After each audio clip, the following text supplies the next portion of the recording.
Okay, do it. Do it. Do it.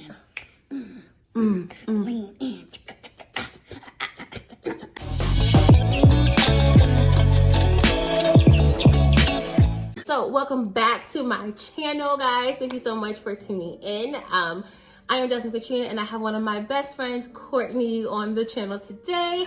And as promised, we are going to talk all things influencer marketing, content creation from the side of like the user and the side as the brand. So Courtney, I know you've been on my channel a couple times, but introduce yourself, let the girls know who you are, what you're about, why you do what you do, why you do it so well.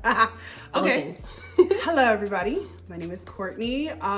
During the daytime, I work in digital marketing and social media. So that can be anything from content creation, strategy, management, influencer marketing and strategy and management.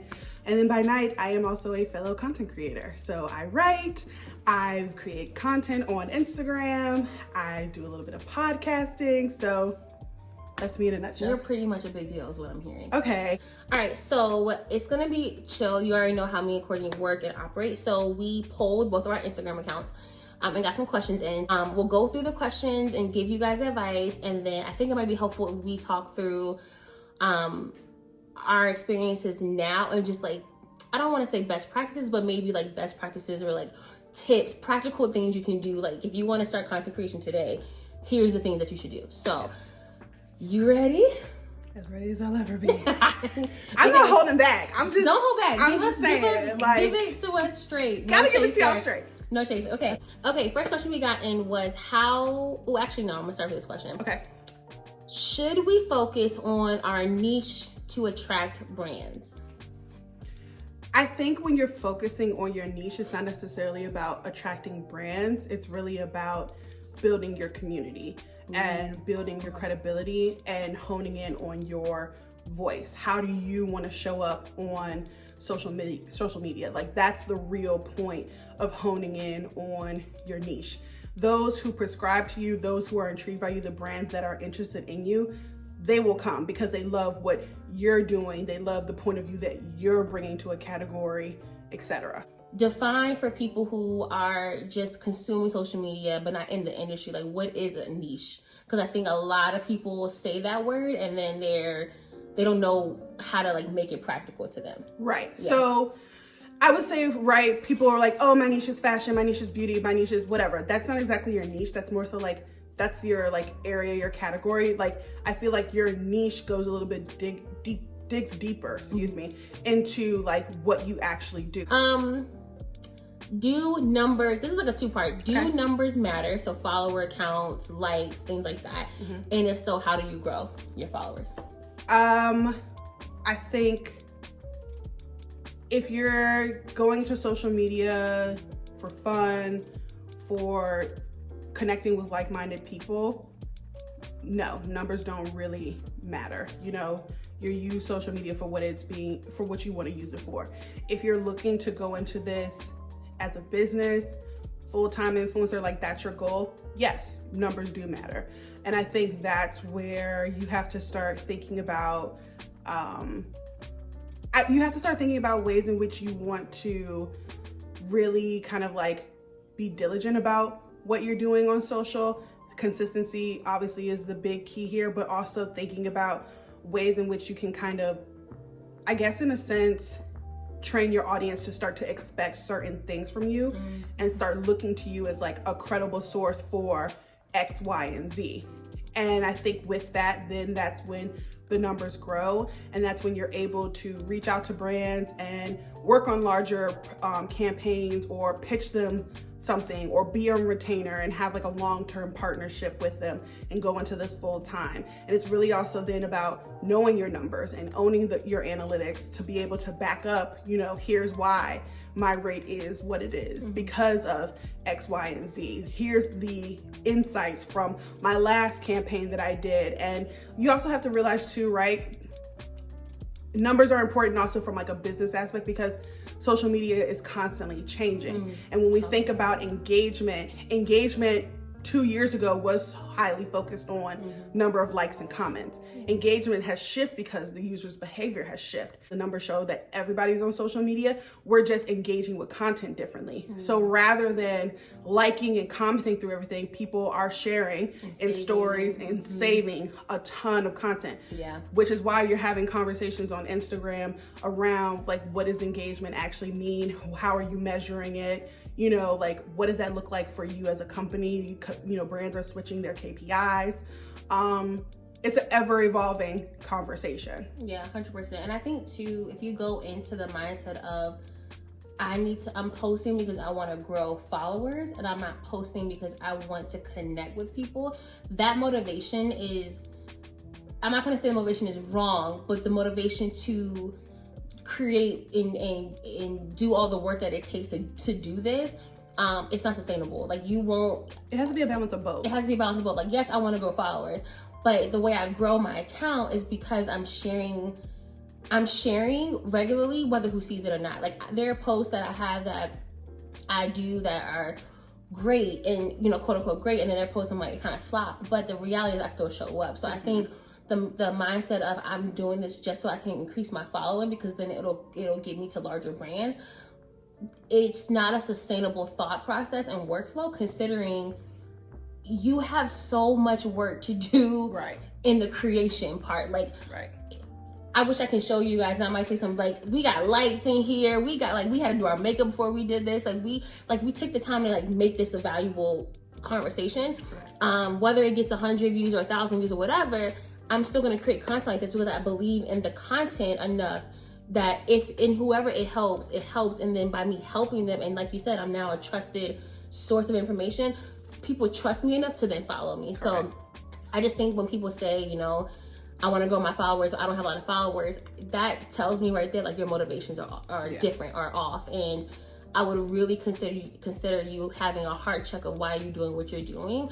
The motivations have to be right. And I think that's, like, when you take away the goal of solely increasing your follower count and let that be like a secondary goal, tertiary goal, whatever, you'll be amazed at just how fast your accounts actually do grow because you're not motivated by numbers. Yeah. So, and I will say too, also the other thing is, like, going back to, like, how you grow. I know everybody gets sick of everybody saying consistency, but that is, like, the biggest part of it. And I think, who was it? Monroe Steele. Girl, talk about it. Said it the best when she was like, you know, consistency is really the key because you're able to then kind of, like, out-sustain all the people who gave up.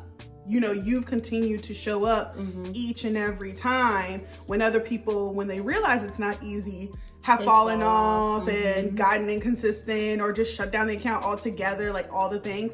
The other part of it is figuring out what consistency looks like for you. And in the season that you're in. That part. Just that part. Like, that part. Period. You have to figure out what consistency looks like for you and what's actually going to be manageable. And if your goal truly is to grow followers and do this full time, it is going to be sacrificed. Yep. Period. Good stuff. We love to see it. We love to see it. Okay. Ooh. Okay. I think you're gonna like this question because, okay. Is it hard for women of color to be noticed without large followings?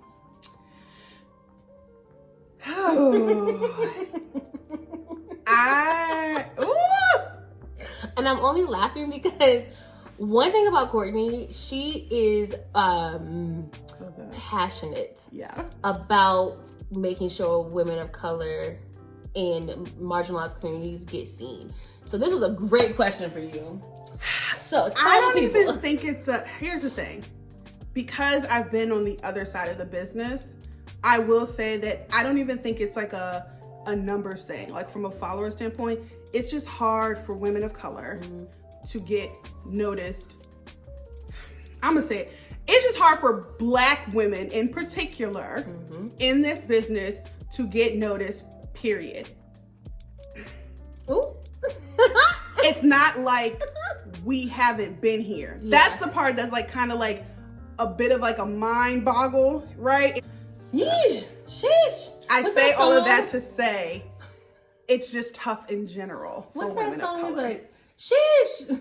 Yeah. Sheesh. And let's also be clear about another thing too with this whole diversity thing. when we say women of color, that's Black women, that's Afro-Latina women, that's South Asian women. You know, you don't get to pat yourself on the back because you have one chocolate chip in the cookie. Woo.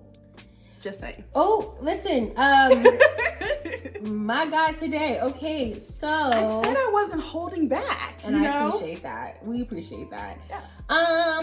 Okay, I'm trying to see if there's like any other questions that I haven't touched on. I guess I'm gonna kind of expand this question, but please give them the original question and then. Okay, so the question I got was, what's the secret formula? You know, people want to know what's the magic pill to take and make it happen. I want to rephrase this question to say, if I'm a content creator looking to work with brands, what are the things I need to be thinking of when I'm creating content that could attract brands? What are some practical, if I'm going to start this in really just like day one, ground zero, like what should I have in my mind as I'm preparing to create content? I think if you're starting from ground zero, you need to kind of level set your expectations. Like, your first opportunity is not going to be a paid opportunity. Straight up. Your third and fourth opportunity might not even be a paid opportunity as well. If you're starting from ground zero, your focus needs to be on finding your voice, honing your niche, building your community. Do it because you love it. Do it because you have a POV that's interesting and unique to yourself and you're having fun. Do that and the rest will come. I promise you. I can say from experience as someone who works in social, I am constantly scrolling and stalking and screenshotting. You're probably, if you're doing it right and you're enjoying it and having fun, you're probably being spoken about in rooms you don't even know about yet. I will say that firsthand. And that doesn't matter what level, because I look at all different types of influencers, micro, mid-tier, all of them. So what's like a range from 0 to 3,000 is micro, 0 to 5,000? I think sometimes it depends. Like, it varies from brand to brand. I would say, because now there's a nano category. So like nano influencers are anybody that has like 1,000 or less. Micro influencers can be anybody in that like 10K range or less, or a little bit over 10K. So like that 11, maybe even like 12, 15,000. Mid-tier, people would probably say anybody in that like 50K to 100K. And then macro is like 100 up. Into like, once you get into like the millions of followers, that's when you kind of like level out of macro and people then consider you like VIP, like that kind of language gets used sometimes. If a brand is like, no, not right now, but sends you product, please understand that that is like an invitation to continue the conversation and an opportunity for you to create something. You know what I'm saying? So you now have something to create something with. I want to see what you got. And to your point, like, that's what people feel like it's too hard. That right there shows like the consistency. You're not just in the consistency in creating content, but consistency in building and maintaining relationships. Like, so one person asked me, how do you figure out the content that will connect with the brand and with their customers? You want me to go first? Okay, so here's what I've done. I study. Like, I'll go on a deep dive of looking at accounts and just seeing kind of like how they post for their own pages, and not to like imitate them exactly, but I need the inspiration to continue to spice up the way I do my own content. So I'll look at what they're doing and figuring out, okay, well, so a lot of it, and you taught me that, I think a lot of it really is I'm studying, you know, kind of like Mr. Miyagi, like wax on, wax off. Like, I'm literally like, you know, I'm studying like, it is like I'm studying like, okay, well, they did their TikTok transition like this, and so let me try that way, and then like let me do the thing.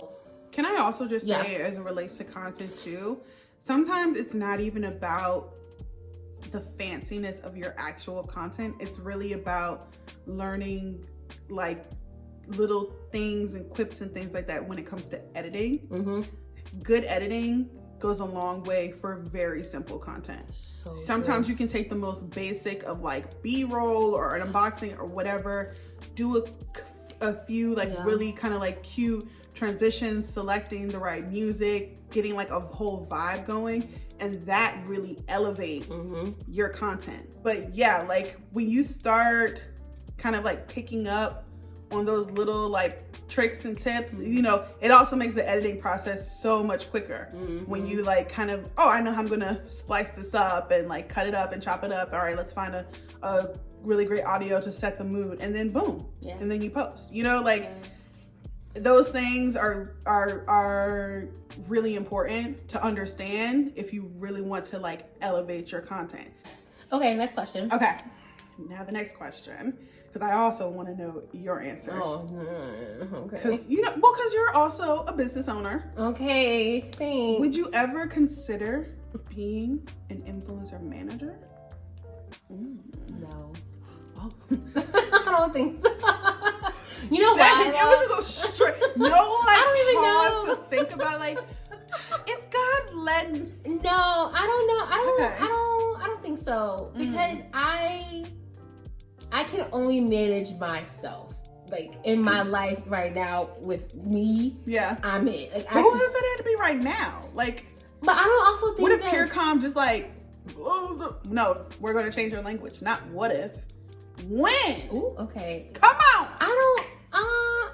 I'm also not trying to force you into No. But I just actually never saw. I never thought about it. I never really visualized PureCom in that way. I don't think I would though. Like, it's just so much. It's so much. Yeah. And I just don't want to do it. I'm just be straight up. I don't want to do it. That's real, you know, like. Yeah, I don't want to do it. Okay. I want to be managed. Okay. I don't want to manage it. No, I don't want. Okay. No.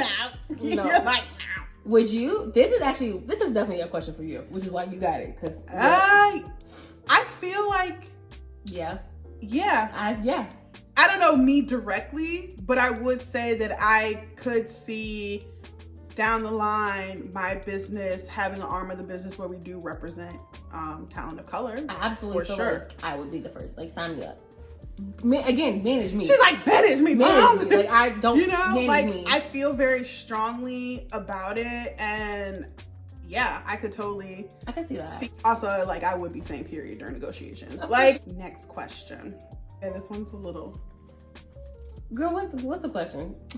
What are some of the lessons that you have learned when being in some not so great work environments? How did that question come up?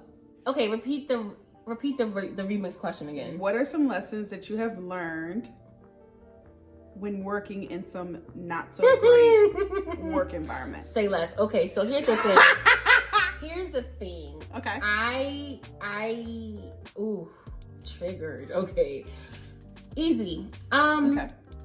You, and this is gonna sound very cliche, but no one is gonna ride for you like you ride for you. Like, you have to know, and it takes time. It takes unlearning bad behaviors and unlearning bad thoughts and bad thought processes. But like, you gotta know that you know that you know that you know that you know that you belong in the room. Like, you gotta know with everything in you that you not only deserve to be there, but you were meant to be there, and that you are qualified to be there, and that you, the people that are in the room are lucky to have you there. Like, and it's not to be prideful, but it really is to say, you are incredible, and you are good at what you do, and you know what you know, and you take time to learn the craft and study the craft and refine your work.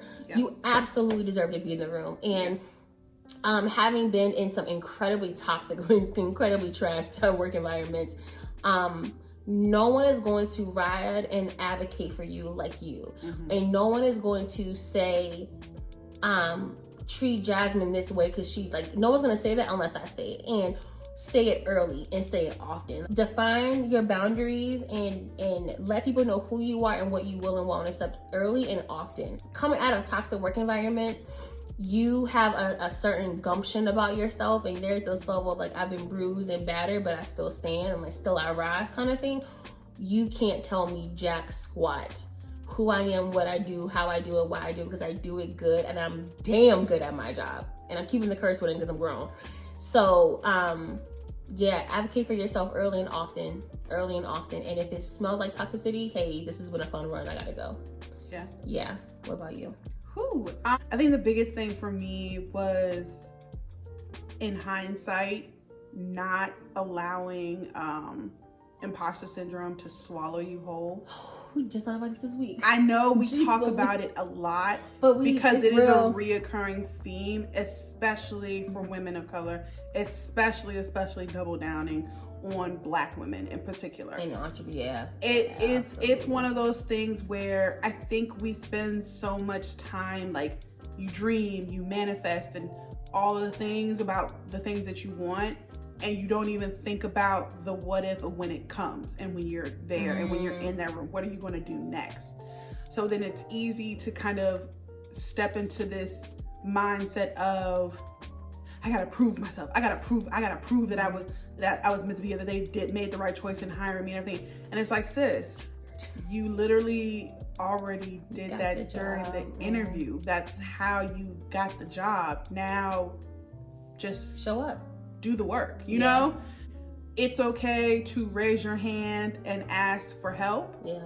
It is okay to raise your hand and ask for clarification because you want to be clear about something. All right, so what I want to talk to, and this is like the fun part from like hearing your insight about this. Let's talk like real trends. Okay, so for anyone that is watching this that wants to do content creation or influencer stuff, or just really wants to grow their business in capacity, where do you think this industry is going?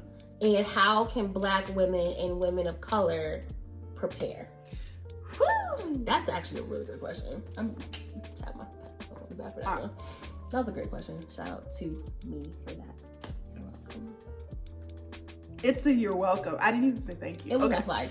Okay, got it. Where do I think the industry is going? How can Black women prepare? All right. So I think it's really just about finding ways to make video work for you. Find your lane in this video thing, take off, and then figure out how you can continue to expound upon that. Maybe you build it out into a content series. So then you start training your audience to expect those things from you. You know, maybe it's one of those things where it's like, okay, I'm going to do video. I have like my lane here where I'm doing the skincare thing.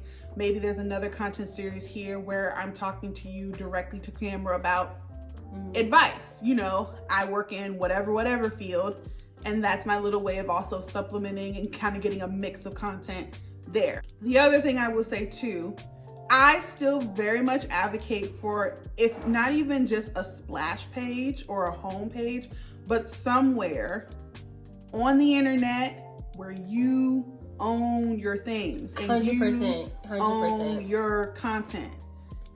If you own it, if anything, God forbid, collapses and Meta, Facebook, wants to like shut it all down, like you own your website, you own your blog, you own your piece of this internet pie, and no one can take that away from you. Like, ownership is important. So I think social media is an opportunity to be creative, and it's also about having fun. Like, there's the business part of it too, yes, but at the end of the day, if you're not having fun, like, why are you doing it? You know what I'm saying? So we've been at this for about an hour. Yeah, my timer is 54 minutes and 22 seconds. Wow, okay. I don't know if y'all good luck on editing. I don't know if the final version y'all are gonna see is gonna be an hour long, but I just want to encourage everyone that is watching this, and first of all, thank you so much for watching, like, beyond the first 10 minutes. Like, thank you. Courtney, thank you for doing this with me. I wouldn't have picked anyone else. Like, thank you.